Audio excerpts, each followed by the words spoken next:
Alrighty, ladies and gentlemen, let's talk a bit about PlayStation 5, the highly anticipated next-generation console. There's plenty of news that is going on surrounding this new console. Sony itself recently announced the controller. They announced the final design. It looks something like this, and I've talked about this in a previous video. I mentioned that I personally really like this design. I think it's sleek. I think it looks futuristic. I like this bold direction. It's certainly going to raise some eyebrows, but many people are, of course, curious about when exactly the console will release. They're curious about the box itself, the hardware, and what all of that will entail and what the plans are to release this console, especially amidst these troubling times with the pandemic going on. Has that disrupted plans in any way? Are they still on board for a holiday 2020 release? Well, in this blog post, they did mention that, they're heading towards PS5 launch in holiday 2020, so they're still committed to that release window, but it would seem as though aspects of the pandemic and some of the disruptions that's caused around the world will cause Sony to have to essentially limit the supply of PlayStation 5s in the first year due to the pricing of the console in relation to the scarcity of parts related to the console. And all of that is detailed in the following article from news outlet Bloomberg, whose headline reads, "Sony plans limited PlayStation 5 output in first year." This was information that they acquired from sources that they're in contact with, and here's what they told Bloomberg. Sony Corp plans to produce far fewer units of its upcoming PlayStation 5 in its first year than it had for the previous generation console's launch, according to people familiar with the matter. It expects the PlayStation 5's ambitious specs to weigh on demand by leading to a high price at launch, the people said, asking not to be identified because the subject is private. The pandemic has affected Sony's promotional plans for the new device, but not its production capacity, they added. So it has more to do with the fact that the console is going to be more expensive than the PlayStation 4 was, and so they expect demand to be less because the higher the price of a product, the less people will be able to afford it, or the less people will want it until the price for that goes down. Now, it should be noted that more specific figures were specified in this article.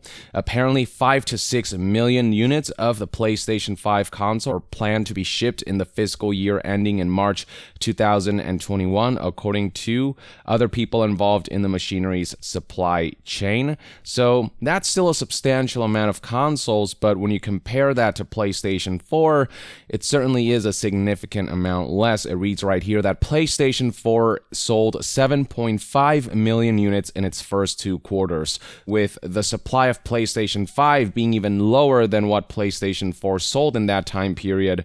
I suspect that sales will be roughly, like 5 million perhaps, rather than 7.5 million, with Sony expecting demand to be less and therefore providing less supply of PlayStation 5s due to the loftier price tag.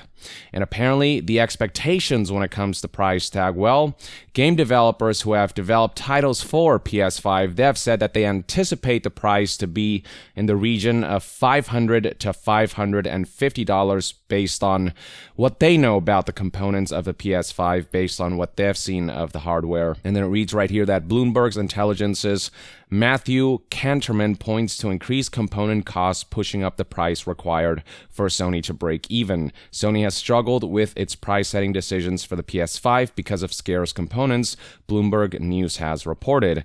And no doubt that scarce components has something to do with the pandemic and the delays that's caused in companies' abilities to produce components, and with them being in so high demand, with so many different companies in many different divisions and industries wanting these components, with demand for them being so high, and with supply being unable to keep up, the prices for those components go up, and in turn the price of the console itself also goes up, and this is all made worse by the ongoing situation that further disrupts and complicates things as far as manufacturing and production goes. So while it does say right here that the pandemic has not affected their production capacity, as far as pricing goes, that's been seemingly affected by the component scarcity, and that's what's kind of cause them to decide that maybe they don't need to ship as many units, that they might not sell as many PlayStation 5s. And, I think maybe they're right, especially given like where the economy's at, given the ongoing situation, given the pandemic, and how many people, have lost their jobs and are more focused on survival rather than entertainment. And that's not to say that there isn't a bunch of people out there who are still in a comfortable place and are able to purchase PlayStation 5s. But, priorities, I feel, might be elsewhere, especially when we're talking about a $500 to $550 device. Now, I would hope that $500 is where PlayStation 5 will settle at. And assuming that's true, well, let's take a look at some figures here when it comes to inflation, which is an important factor to consider because $400 in 2013 is not the same as $400 in 2020. The PlayStation 4 launched at $400 in 2013. If we convert that to what that's like in 2020, well, that's roughly $443.20. Consequently, if we take the $500 figure that PlayStation 5 is predicted to cost, take that back to 2013, well, the pricing back then would be closer to $450, so that's around, like $50 more than what PlayStation 4 was worth back then. So when you look at it in terms of, consideration for inflation and the like, you'll see that the gap between PS4 and PS5 isn't as great as some might think, but, it is still worth considering that, $500 is the likely cost for PlayStation 5, maybe $550 if things get rough when it comes to the scarcity of components. And so, keep that in mind when you make purchase decisions surrounding this next-gen console. At the very least, be prepared for a $500 or so price point. As far as scarcity of components is concerned, this was something that was predicted some time ago. Here's an article from GamesIndustry.biz from February 6, 2020, discussing all of the major disruptions across all sectors with the pandemic spreading. Well, here is a quote from an analyst who said new consoles may likely suffer supply issues from a prolonged disruption ahead of their fall 2020 planned launches. Now, the result of all of this is that Sony has shifted strategy to ensure a smoother transition from PlayStation 4 to PlayStation 5. It reads right here that Sony's strategy, according to people familiar with plans, is to rely on incumbent PlayStation 4 models as a bridge to get new users onto the PlayStation platform's network services while the PS5 remains in limited supply, the people said. So they're still going to rely heavily on PlayStation 4 and using that as a platform to get people to subscribe to services, which is funny. It's actually the strategy that Microsoft is leaning more towards, which is why Xbox Series X is more of just another line in the Xbox family of consoles. They're bridging the gap more, where Sony has gone for the strategy of PlayStation 5 is the next generation console, period, and working on exclusives for that, whereas Xbox Series X has committed to, cross-gen for, at the very least, the first 2 years of the console's lifespan, including first-party titles. And they have talked a number of times about how they want to focus on subscription models like the Game Pass and all of these different services. And with the recent disruptions, it would seem as though Sony also has to take that direction on some level in order to mitigate the limited supply of PlayStation 5.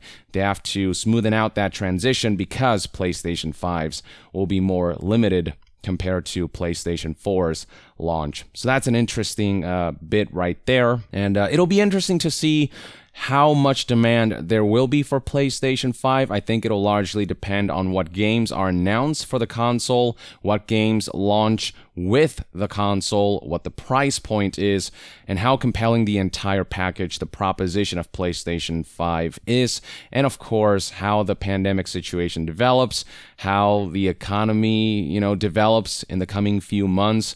The thing is, so much is still in flux because a lot is just up in the air based on the fact that the ongoing situation could develop any which way. It could get better, it might get worse before it gets better, and plans might shift depending on how the situation develops. It's just we are living in uncertain times right now. For now though, Sony has not budged, and Microsoft hasn't either when it comes to Xbox Series X. It would seem as though both consoles will launch in holiday 2020, albeit with more limited supply, whether it's because of scarcity of components or because that scarcity has caused prices to increase and therefore less demand is expected for the consoles. And so, yeah, I'll be curious to see how this all pans out. Sony, I'm sure, has their own roadmap when it comes to marketing PlayStation 5. They started with this out-of-the-blue controller reveal, which gained a lot of traction with this radical new design that I personally really like. And at the same time, though, the pandemic apparently has affected Sony's promotional plans for the new device, so they had to shift gears on some fronts. But they did emphasize right down here that they look forward to sharing more information about PS5, including the console design, in the coming months. So I suspect that maybe in June or July, we might actually see the box itself. We might see a Nintendo Direct style presentation where they will detail what this console is all about, what features separated from the competitor, and what sorts of games will play on it, and what this hardware design with this super fast solid-state drive that so many developers seem excited about, what all of that will allow developers to do, what sorts of new game design paradigms it'll pave the road for. And so it'll be interesting to keep up with all this news. But in the meantime, this is all we know. So let me know in the comments below what your thoughts and opinions are on reports of more limited PlayStation 5 supply. Are you going to be among those who are going to purchase this console at launch if it's priced, between $500 and $550, or are you going to wait until prices go down? So drop a comment below, share your thoughts, and to be further updated on all things gaming news, reviews, and discussions, stay tuned right here on Young Yeah. I'll see you guys next time. Young out.